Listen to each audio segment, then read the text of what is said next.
मग आम्ही पोचलो फायनली आमच्या डेस्टिनेशनवर, म्हणजे ॲपल शॉप.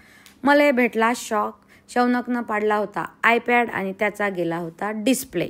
मग काय, दादा म्हणे iPad is a not repairable, it's a replaceable. म्हटलं दादा आता काही माई बजेट नाही. पण ते असं करता करता मला थोडं हे झालं आहे. आणि इथून मग आम्ही निघालो. काहीतरी खायचं होतं. म्हणजे मला खूप दुःख झालं की आज जर अखिलेश असते तर मला या गोष्टीचा विचारच करायला नसता लागला की ते रिपेअर करायचं की ते नवीन विकत घ्यायचं. पण आता जरा आपण जेही डिसिजन घेतो ते बरोबर घेतो की चुकीचे घेतो. अखिलेश असले तर काय डिसिजन घेतला असता, असे सगळ्या आठवणींनी म्हणा किंवा या सगळ्यांनी असं मन जरा सॅड होऊन जाते. मग आम्ही दोघं मायलेकं निघालो. आम्ही जेवण करून निघालोच नव्हतो. मग आम्ही ठरवलं की शौनकला बा इथे न्यायचं, मैसूर किचन. मग आम्ही दोघं मायलेकं मैसूर किचनमध्ये गेलो. म्हटलं थोडंसं काहीतरी खाऊन घ्यावं, इडली डोसा जे काही आहे ते. आणि शौनकला तसा फेवरेट नाही आहे ते, पण मला वाटलं की मैसूर किचनची टेस्ट शौनकला आवडेल आणि शौनक खाण्याच्या बाबतीत खूप पिकी आहे.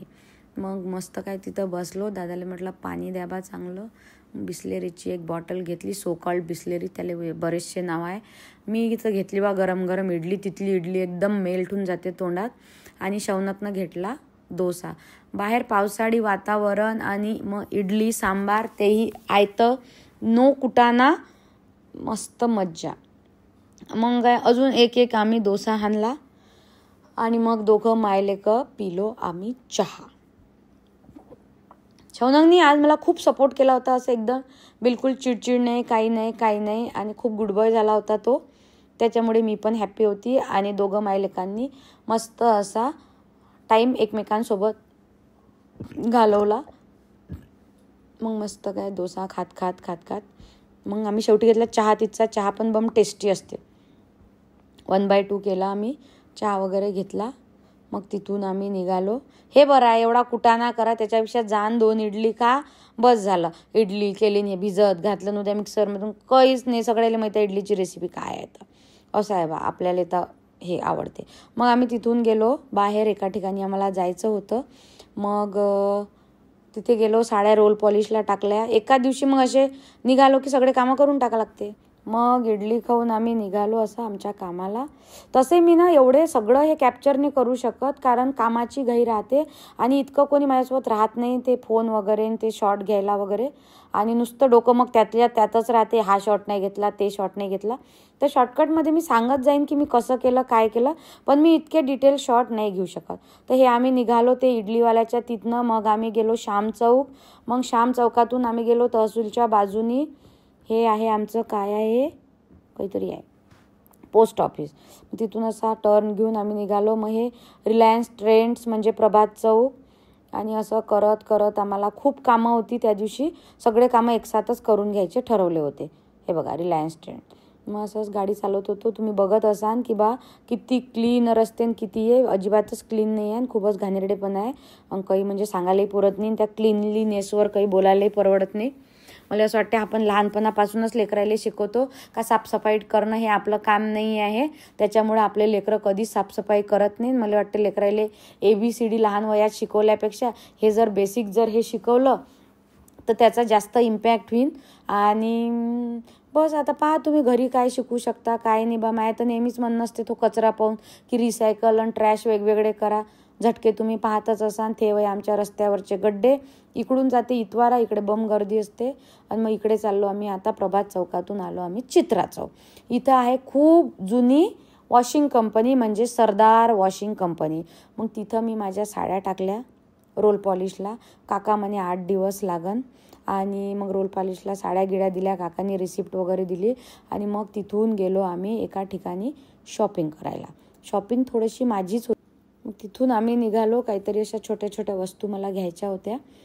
आणि असं मग एक दिवस निघाली की सगळे एका साईडचे कामं करून येते मी. जरा पेंडिंग ठेवते की बा ठीक आहे अर्जंट नसेल तर एकसाथच करू. रोज मार्केटमध्ये गेलं की दिवस तसाच जाते. 3-4 तास आरामात जाते. त्याच्या शाळा आणि ट्युशन आणि ते त्याला सगळं कठीण होऊन जाते. मग आम्ही गेलो आणि इथं गेलो वीर कृपामध्ये. काहीतरी घ्यायचं होतं मला. तिथं गाडी लावायला काही जागा नव्हती. मग अशी तशी पाहिली मी, गाडी लावली. मग गेलो आम्ही शॉपमध्ये आणि मग तिथे केली आम्ही शॉपिंग. मग शौनक बघत होता की बाप रे बाप एवढं मेकअपचं सामान असते काय. शौनक माझ्या मागे होता आणि ती ताई मला असं लिपस्टिक वगैरे लावून दाखवत होती.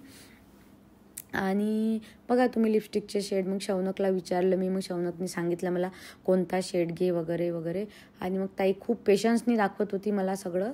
मग मी ताईला विचारत होती, ती ही ताई एकदम म्हणजे, आणि अजून हिच्यासोबत एक ताई असते, त्या दोघी मला असं व्यवस्थित समजून सांगते बा आपल्याला काही मेकअपचं एवढं नॉलेज नाही आहे, कामापुरतं मेकअप आपण करतो, बाकी तर फिल्टरनं काम होऊन जाते आणि एवढं काही थोबाड आपलं बेकार नाही आहे, वयाच्या मानानं लय ठीक आहे. पण ते कसं आहे, मग आता दुकानात गेलो तर एकासोबत दुसरी गोष्ट विचारतेस माणूस, काय वय तर बाया वयथ्या उपाशी राहीन पण मेकअपमध्ये कमी नाही करत.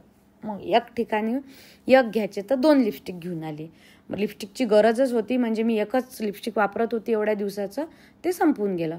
मग ताईने आम्हाला बेसमेंटमध्ये नेलं, अजून काहीतरी ब्रँड दाखवते म्हणे बा नवीन. तर मग बेसमेंटमध्ये गेलो. मग बेसमेंटमध्ये दुसरी ताई होती, मग तिनं मला दाखवले ते दुसरे लिपस्टिक. ते लिपस्टिक कोणतं होतं ते मी तुम्हाला म्हणजे माझ्या त्या शॉर्ट्समध्ये दाखवणच. आणि असं झालं. मग सगळ्या ताई पेशन्सनी एकदम अटेंडन्स देत होत्या, मला अटेन्शन देत होत्या. सगळं सांगितलं, घेऊन जा, लावून पहा, हे छान दिसते, ते छान दिसते, एकदम असं पर्सनली आणि असं. आणि शौनकला पण खूप आनंद होत होत्या की ताई इतक्या आवडीने मला माहिती सांगत आहे आणि म्हणजे खूप अटेन्शन देत आहे. तर ते बघून शौनकलाही बरं वाटलं. आणि थँक्यू शौनक. शौनकनी आज बिलकुल अखिलेशसारखा पेशन्स ठेवून माझ्यासोबत शॉपिंग केलेली आहे आणि असं मला कॉपरेटही केलेलं आहे की मम्मी तू हे घेऊ नको की ते घेऊ नको. आणि तो स्वतःच म्हणाला की मी तुझे हे शॉर्ट्स पण घेतो, कारण आज मी त्याचं काम केलं होतं आणि त्याचाही जरा मूड बहुतेक ठीक नव्हता. असं करून मग मी शॉपिंग झाली. आणि मग काय बाहेर बघतो तर काय धूम पाऊस, काही विचारता सोय नाही. मायले लेकरू भारीवाला पाऊस होता एकदम. पाऊस थांबायची वाट बघितली आणि पाऊस थांबला, मग आम्ही घरी होतो. असा होता दिवस.